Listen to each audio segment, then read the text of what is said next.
Hello beauties! So look at this guys na ako'y nakita. Ang eyeliner nga may curve siya. So easy to use lang magbutang ta og wings. So I'm sure dili kay ako lang ang nag-struggle saon paggamit ang eyeliner, no?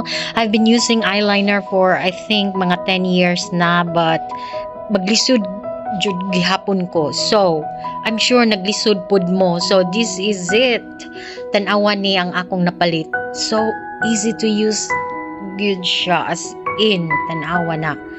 So ipakita na ko karon ang finished look na to, as in satisfied gyud ko pag-ayo guys. So this is it.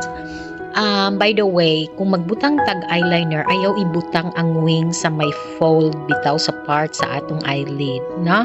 Tapos ayaw pagbutang og eyeliner sa under part sa atong eyes.